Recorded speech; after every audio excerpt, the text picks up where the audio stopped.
What's up guys, David here. Wanted to join you guys for a quick update here in ultra wide format because we are shooting on the 360 cam, albeit without the 360 lens, but it's still ultra wide. I know it's been a while since I've posted a video, same goes for Taylor. Both of us just kind of took a little break after the big edits that we did for Laguna Seca and that whole big trip, and been working on things, but not as much as I should be, and I haven't been quite as motivated lately. Been a little tired with life stuff and just, everything else gets in the way. But I wanted to do a different kind of video today and show you guys an update on all the vehicles in the fleet. I won't do a full, huge breakdown on everything because pretty much all of these are going to have their own videos still. But yeah, let's go through here and talk about some of the cars here. And I parked everything up in the driveway close here, and it's kind of ridiculous, a little staggering at how many vehicles I own, because we're up to 11 right now if we count the motorcycle. Let's take a peek at everything.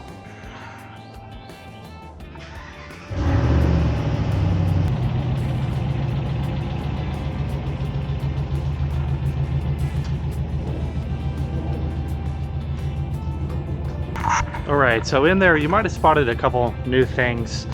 Maybe things you haven't seen on the channel, or you just haven't seen in general, because there's one of those as well too. So let's start out with the odd man out of the group here, and this is the Ducati Scrambler Desert Sled. This bike has been awesome to me. If you guys remember, I bought this brand new back in 2021. I think it was the first in the US, kind of based on the information that Ducati Dallas gave me. So that was pretty cool to see. This thing's been great. I admittedly have not been riding it a whole lot, even though the weather has been super nice. Everybody boo this man. But no real updates with that thing. The last thing I did was that cruise control and then the seat and the seat rack there. And outside of that, it's been a great bike and it's given me no issues. I just need to ride it more, and hopefully we'll plan a trip with the boys here soon and maybe go do a trip. Now this thing, this you guys will not have seen before. This was actually a project that I picked up for $500 from a friend of mine. I won't name any names, but yeah, she ended up hitting a curb over on the right front hand side and was actually moving out of the country anyway, so she made me an offer to buy this thing for $500. It needed the control arm, needed a new hub, tie rod end, sway bar end link, strut, and I think that's it. So all in all, about $500 for the parts. I actually just got this thing back on the ground today. I've had it almost 2 years. You'll probably see it in the background of some of my videos, but it's a really clean little car. I washed it up today and drove it around, and I need to detail it and do a couple things to make it ready for sale, but this is not going to be a car that I keep, although these are great for things like it would be a good Sunday Cup car in Gridlife, minus the fact that it's an automatic. But really it just needs to be a good commuter for someone. It's a good car and it needs to go to a new home.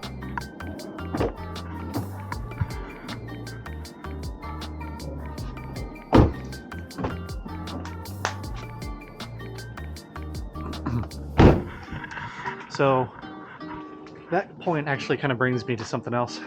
I have way too many vehicles. I have one ass and I have 11 seats. And frankly, all these are not getting used. And I don't know if you guys know this, but I'm currently living at home, and my mother has been extremely supportive of this hobby, and I've kind of taken over the driveway, and although I think she's less than thrilled about that, she's been really patient. But housing prices are just kind of insane, especially on a single income budget. But yeah, I just need to see some of these things go and recoup some of that money and hopefully put it into my own place where I can actually maybe have a shop or a garage, because as you guys have seen, I've just worked out of the garage exclusively. So some of these things have got to go. Now this one is a bit of a sad story right now, and I don't want to show you. Alright, let's take a look at it. So I'm going to save this full story for the Scion TC rebuild that I'm doing. In fact, that's going to be another step in that rebuild. But if you guys have been following on Instagram or Discord, you'll know that everything has been done on this car. It has all new fluids. It's got new brakes, track brakes, new rotors, new tires. It's got new suspension. A lot of track stuff has been done to it. There's so many small things, including interior work, that it was just really disappointing when this was involved in an accident. And I'll tell more about that in that video, but do know that I think there are plans to rebuild this. There is a little bit of frame damage up front, but nothing suspension wise. It rolls fine, it steers fine. We just need to make sure there's a few other things that are okay before I go down the path of potentially rebuilding this. But that is kind of the sad state of where this thing is. And you know, that one hurt. That one really hurt. I've had this car for a long time. It's been the nicest car that I've owned in my life. But we're going to try to bounce back. At the end of the day, it is just a car, as much as that pains me to say, but we'll do something about it. Now this one is something that you guys have probably seen lurking in the background of the channel for a long time, or on my Instagram, or in some of the older intros that I would do. I have had this car for almost 10 years now, and in that time I have put new coilovers on it. I've done a little bit of engine work. I had a shop kind of take a look at it and try to get it running well for me. It put 240 wheel horsepower down on the dyno, which is impressive. It does have some really good mods on it, but it is a bit of a basket case. It overheats. There's a weird suspension sway in the rear that's really dangerous. Some of the steering is off, and the electronics on the inside, the wiring is just total hackery. So I've got a lot of the interior out, and just haven't really done much with it. It's a little bit over my head in some ways, and yeah, there's some real bad wiring that you can't see in there right now, but take my word for it, it's horrific. Taylor's seen it, he also agrees. It is an incredibly cool car, but in the grand scheme of things, I don't think I can really sustain holding on to it. These are starting to be worth more money, and I can clean this up and make it more presentable and kind of get it out the door for some good money, which would again help with getting a house and just being a better use of my time and my money. Unfortunately, as much as I want this car to succeed, I think we're gonna have to let it go. Now this other one you guys have seen on the channel if you have followed for a long time. This is my 92 1.6 in a Mazda Miata. It is track prepped. It is just a rough cosmetic version of a Miata. I bought this for $1,200 years ago, back in 2013 I think. So I've had it 11 years. It's been my first real in-depth project car, if you will. First track car, first time on track in my own car was in this. It currently just needs either a clutch master or slave cylinder because the pedal wants to stay down. But other than that, it starts right up, and it's been a really bulletproof car. It's fantastic. I don't know what to do with this thing. I'm at a bit of a loss with it. I have kind of moved on to tracking the Z and tracking maybe something else that you'll see here in a minute I've been thinking about.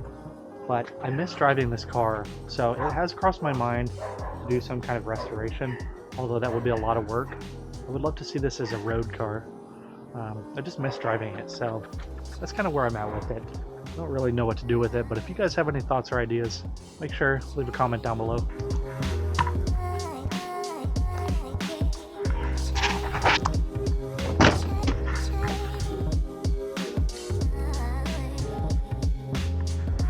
It's a time capsule in here for me.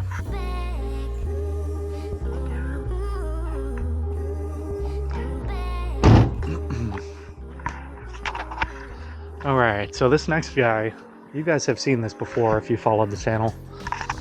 This is my little Honda Z600.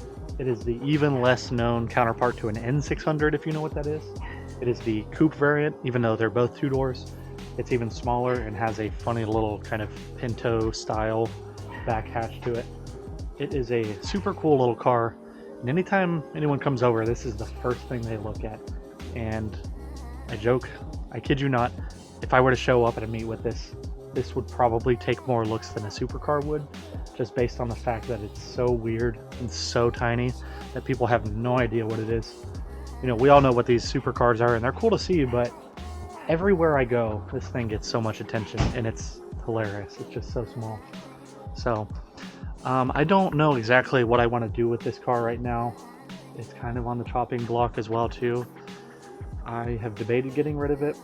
I really like this car. I think it's super cool, but it's got a lot of hard to find parts for it, and right now it is not running very well. It will start and it will drive, but it wants to shut off after a little bit.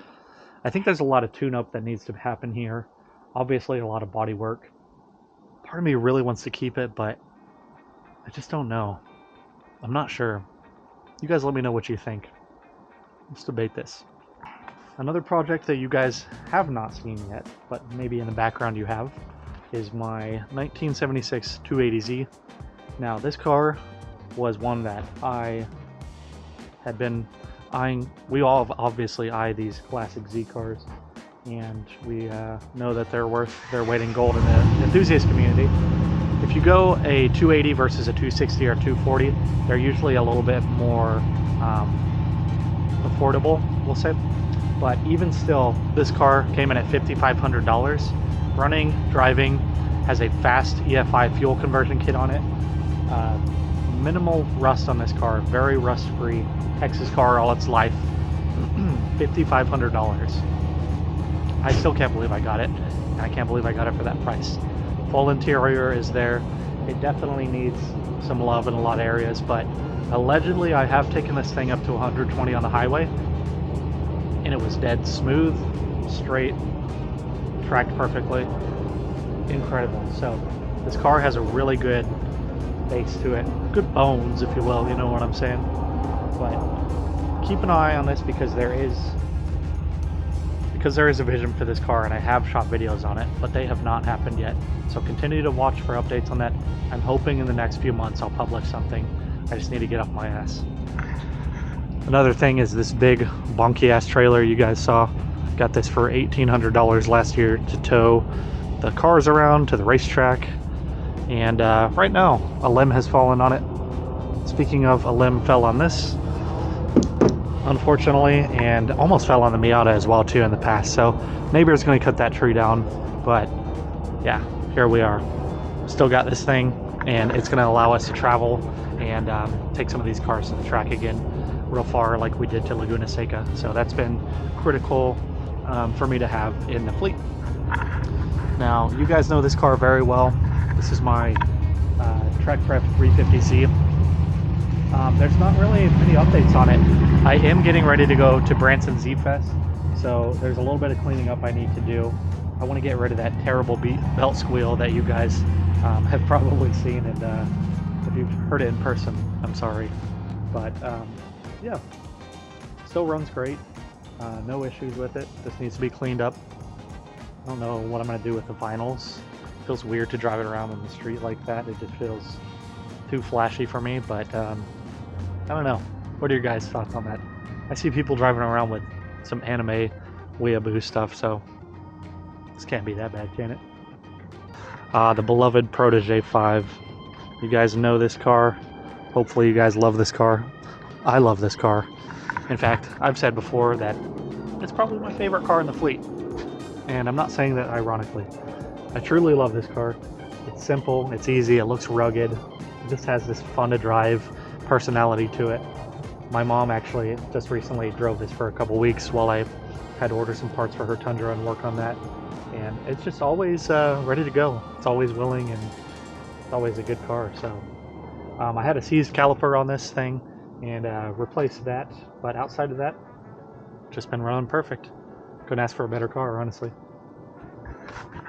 Now this next one is the...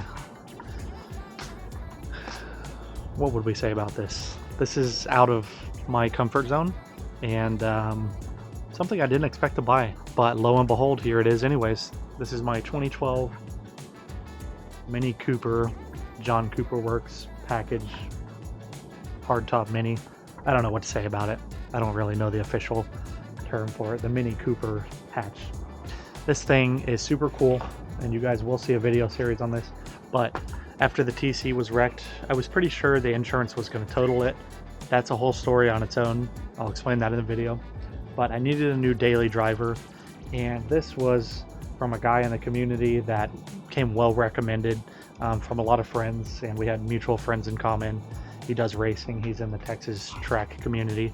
This car is super cool and is really competitive for something like Sunday Cup or the comparable autocross class. I'm not sure what that is. In fact, the guy actually won a regional autocross in this car, and I'll put some of those pictures up here. But super cool car, very different for me. I haven't owned a German car since my 944, which was my first car, and it's been a little bit scary because I know these things can have some issues, but it's got a ton of good maintenance on it. Super clean, 195,000 miles. It's the highest mileage car in the fleet, but check it out. Look at this thing. How could you not love this?